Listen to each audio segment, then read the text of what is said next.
Hello प्यारे बच्चों, मैं समीर गुप्ता आज आपके लिए फिर एक बार लेकर के आया हूँ फिजिक्स का एक मोस्ट इंपॉर्टेंट टॉपिक जिसे कहते हैं पैरेलल कॉम्बिनेशन ऑफ रजिस्टर्स।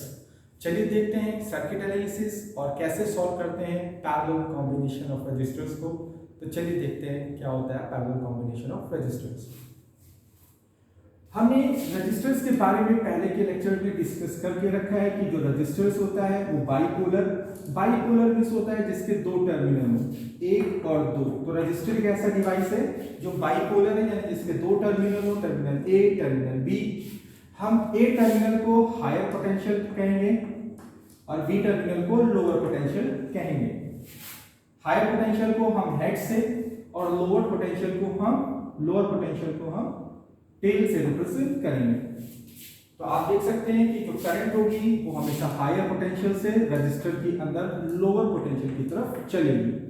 तो हम कह सकते हैं कि जो रजिस्टर है वो हमारा बाइपोलर होता है। बाइपोलर मींस दो टर्मिनल डिवाइस है। स्टैटिक कंपोनेंट, स्टैटिक मींस इसमें कोई मूविंग पार्ट नहीं होता एंड पैसिव डिवाइस है। तो कैसा डिवाइस है? Passive device. पैसिव डिवाइस वो होता है कि जो पावर को लॉस करता है। अगर इस रेजिस्टेंस में करंट को फ्लो करेंगे तो इसमें कुछ ना कुछ हीटिंग इफेक्ट आएंगे।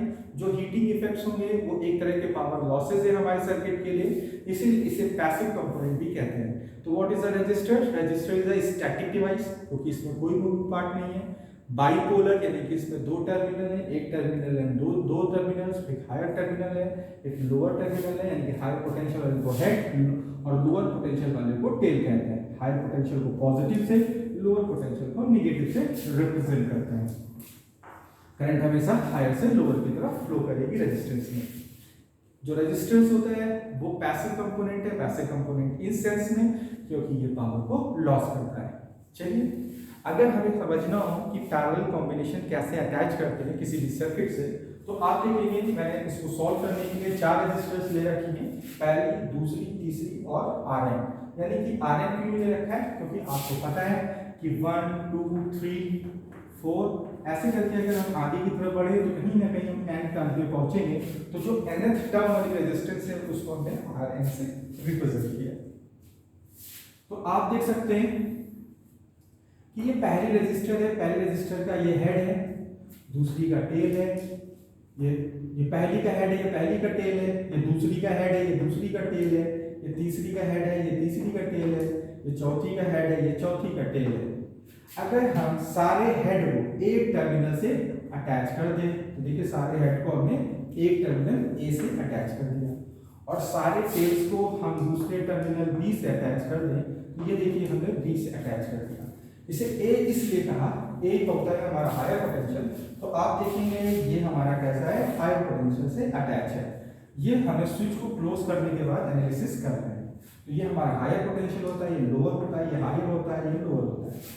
तो ये हायर पोटेंशियल है ए, ये लोअर पोटेंशियल है बी। तो आप देख सकते हैं अगर रेजिस्टेंस के सारे हेड्स को अगर हमने टर्मिनल ए से और सारे टेल्स को टर्मिनल बी से अटैच कर रखा है तो इस तरह के कॉम्बिनेशंस को कहते हैं पैरेलल कॉम्बिनेशंस। अब देखिए ये जो हमारा डीसी सोर्स है इसे हम डीसी सोर्स कहेंगे और इसके ये जो होता है सोर्स पोटेंशियल होता है, सोर्स पोटेंशियल। और रेजिस्टेंस के अक्रॉस जो पोटेंशियल होता है वो एब्जॉर्ब पोटेंशियल होता है। तो आप इस सर्किट को बना लें ताकि मैं इसको आगे डिफाइन करूं।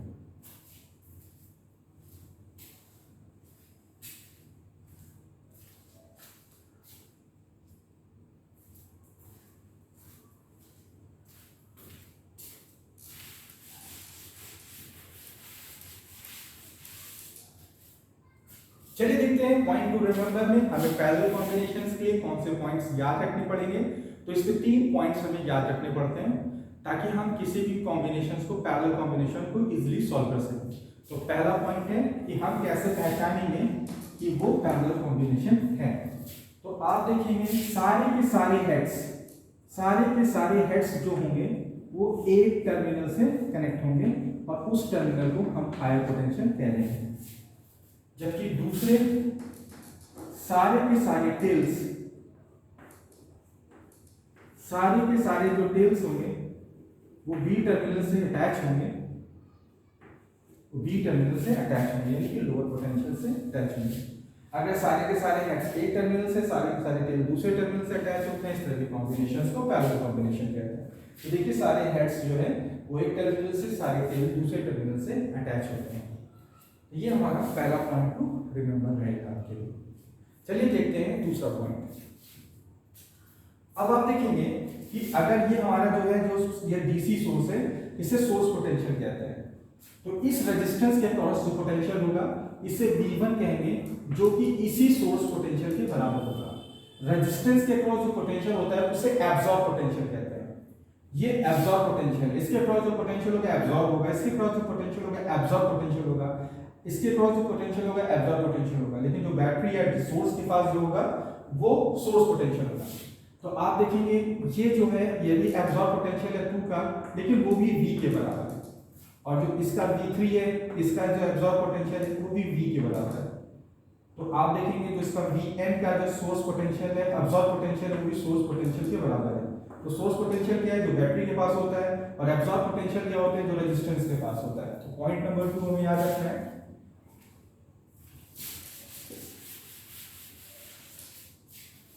देखिए इस अक्रॉस इस रेजिस्टेंस का जो पोटेंशियल है, इस रेजिस्टेंस का जो पोटेंशियल है, इस रेजिस्टेंस का जो पोटेंशियल डिफरेंस है, इस रेजिस्टेंस का जो पोटेंशियल डिफरेंस है वो सोर्स पोटेंशियल के बराबर है। तो हम लिख सकते हैं पैरेलल कॉम्बिनेशन में, इन पैरेलल कॉम्बिनेशन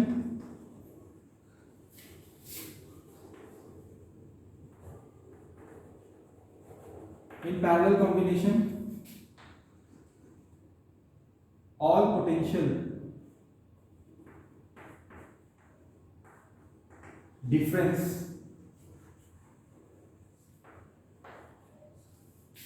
और voltage आर सेम हो गया, यानी कि V source potential is equals to absorb potential के बराबर होगा। यानी कह सकते हैं V equals to V1 V2 V3 Vn के बराबर होगा। तो आप देख सकते हैं कि इसमें इस रेजिस्टेंस के क्रॉस पोटेंशियल डिफरेंस, इस रेजिस्टेंस के क्रॉस पोटेंशियल डिफरेंस, इस रेजिस्टेंस के क्रॉस पोटेंशियल डिफरेंस और इस रेजिस्टेंस के क्रॉस पोटेंशियल डिफरेंस ये सारे सेम होंगे और सोर्स पोटेंशियल के बराबर होंगे। तो ये पॉइंट नंबर 2 था। मुझे उम्मीद है कि ये पॉइंट नंबर 2 आपको समझ में आया होगा। चलिए देखते हैं पॉइंट नंबर 3 जो हमें याद रखना चाहिए, जो हमें पता होना चाहिए पैरेलल कॉम्बिनेशंस के लिए। चलिए देखते हैं। तो मैं इसको इरेज कर देता हूँ थोड़ी देर के लिए।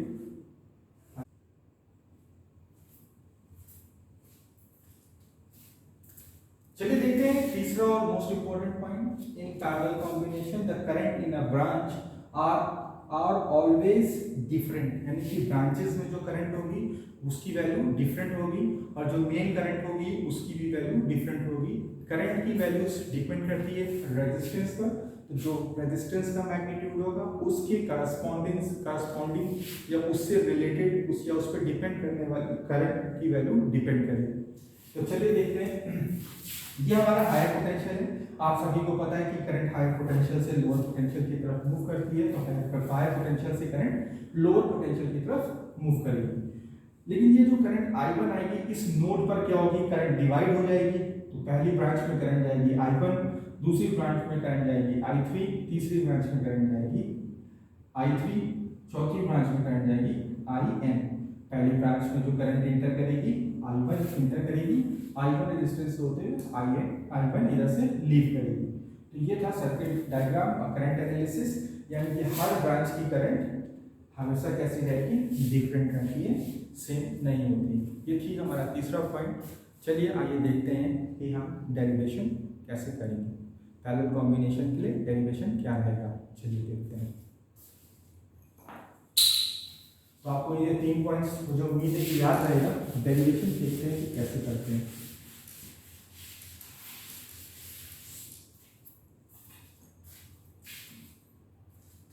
हम ए नोड की एनालिसिस करने जा रहे हैं। तो एट नोड ए नोड पर हम एनालिसिस करेंगे। इस नोड पर देखेंगे आने वाली करंट जाने वाली करंट के बराबर होगी, यानी कि incoming current at node is equals to outgoing current at node. यानी कि आने वाली करंट जाने वाली करंट के बराबर होगी। तो आने वाली इस नोड पे करंट है I1, जाने वाली आने वाली करंट है I, जाने वाली करंट है I1, I2, I3, I4 या IN। तो हमारी जाने वाली करंट है I1 plus I2 plus I3 plus dash dash dash plus IN current हमारी कैसी जाने वाली करंट है। तो आप देखेंगे कि किसी भी नोड पे आने वाली करंट इक्वल्स टू जाने वाली करंट में ये किरचॉफ का फर्स्ट लॉ कहलाता है, किरचॉफ करंट लॉ कहलाता है, जिसकी वजह से मैं ऐसे लिख सकता हूँ। अब हमने ओम्स लॉ के हिसाब से ओम्स लॉ जैसा कि हम जानते हैं V इक्वल्स टू IR होता है और I की वैल्यू कैसी होती है V/R। अगर हम इसको 1 लिखेंगे तो हम इसको भी 1 लिखेंगे, अगर हम इसको 2 लिखेंगे तो हम इसको भी 2 लिखेंगे, अगर हम इसको 3 लिखेंगे तो हम इसको भी 3 लिखेंगे, अगर इसको हम n लिखेंगे तो हम इसको भी n लिखेंगे। जबकि पोटेंशियल डिफरेंस पर कोई भी चेंज नहीं होगा। ऐसा इसलिए क्योंकि आपको पहले से ही पता है कि पैरेलल कॉम्बिनेशन में सोर्स पोटेंशियल एब्जॉर्ब पोटेंशियल के बराबर होता है, तो हमेशा वो रहेगा V, क्योंकि यहाँ पर सोर्स पोटेंशियल V है, तो इनके क्रॉस का जो पोटेंशियल डिफरेंस है वो भी हमेशा V रहेगा। तो चलिए ये वैल्यूज को हम क्या करते हैं, सब्स्टिट्यूट करते हैं इस इक्वेशंस में। तो हम V की जगह लिख सकते हैं, I की जगह लिख सकते हैं V/R नेट। ऐसा क्यों लिखा, क्योंकि ये हमारी टोटल करंट है, इसको I नेट भी कह सकते हैं। I1 को क्या लिखेंगे, I1 को लिख सकते हैं V/R1, इसको लिख सकते हैं V/R2, इसको लिख सकते हैं V/R3 plus dash dash dash plus VN/RN। अगर हम V रिड्यूस करेंगे तो हमारा फॉर्मूला बनेगा R net is close to 1/R1 1/R2 plus 1/R3 plus dash dash dash plus 1/RN। ये रहेगा फॉर्मूला हमारे पैरेलल कॉम्बिनेशंस के लिए। This is a very important formula, इसको आप नोट करें।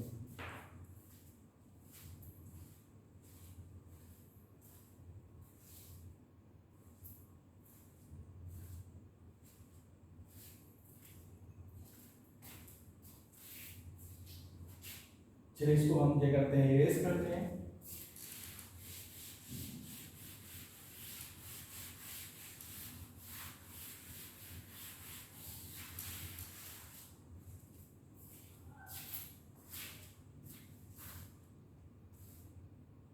मानते हैं कि अगर ये सारी रेजिस्टेंस यानी कि ये और ये सारी रेजिस्टेंस अगर हमारी सेम रहेंगी, अगर मान लेते हैं कि ये R1 ना होता,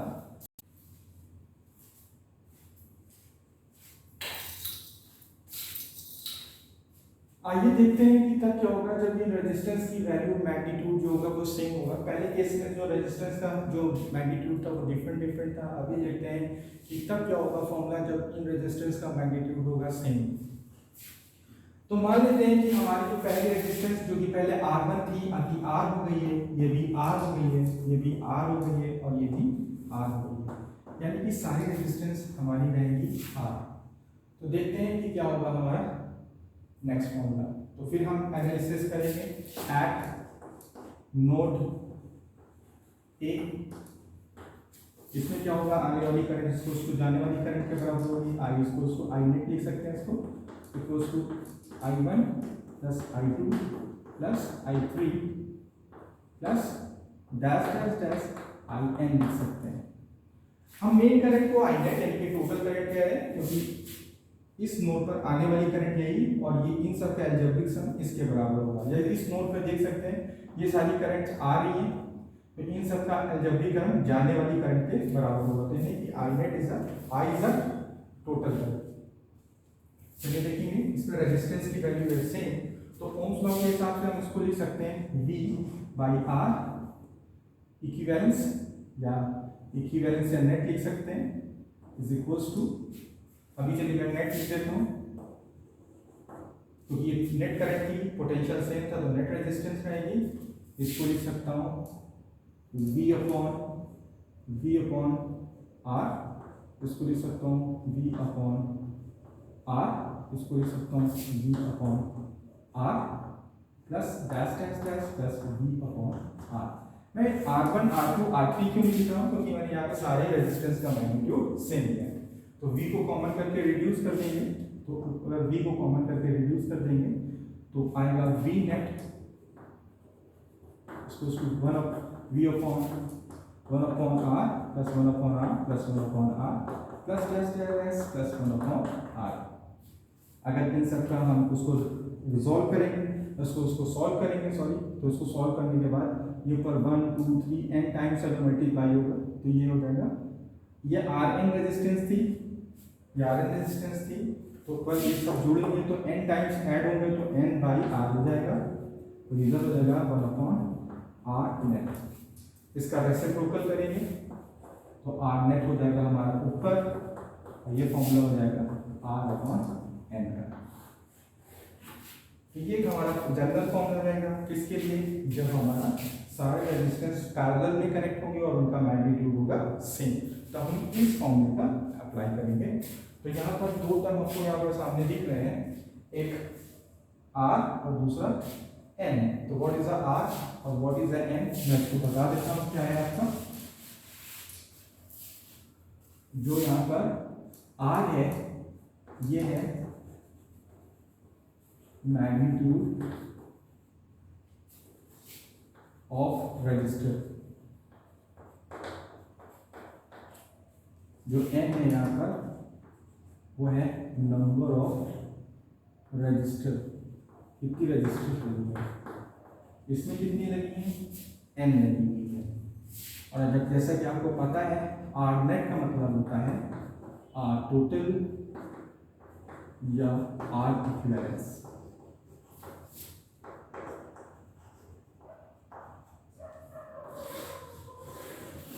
तो ये दूसरा फॉर्मूला है उस केस में जब सारे रेजिस्टेंस के मैग्नीट्यूड होंगे सेम, तो हम इस फॉर्मूले को अप्लाई करेंगे। तो चलिए देखते हैं कि तब क्या क्या फॉर्मूला होगा जब से हमारे सर्किट में दो रेजिस्टेंस लगी होंगी। ये दो रेजिस्टेंस वाला फॉर्मूला आपको बहुत ही काम आएगा, आपके न्यूमेरिकल प्रॉब्लम को इजीली सॉल्व करेगा। तो चलिए देखते हैं कि जब सर्किट में दो रेजिस्टेंस लगी हो और वो दोनों रेजिस्टेंस लगी है पैरेलल लगी हो।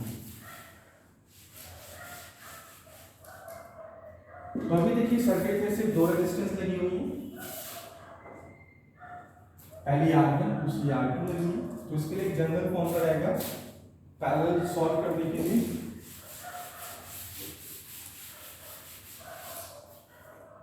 ऊपर दोनों का प्रोडक्ट तो R इक्विवेलेंस रहेगा या R नेट रहेगा, ऊपर दोनों का प्रोडक्ट नीचे दोनों का सम। ये दो रेजिस्टेंस के लिए एप्लीकेबल रहेगा, बहुत ही इजी सा फॉर्मूला है, दो रेजिस्टेंस को सॉल्व अच्छे से कर देगा। तो आज के लिए बस इतना ही। मैं समीर गुप्ता लेकर के आया था आपके लिए पैरेलल कॉम्बिनेशन। मुझे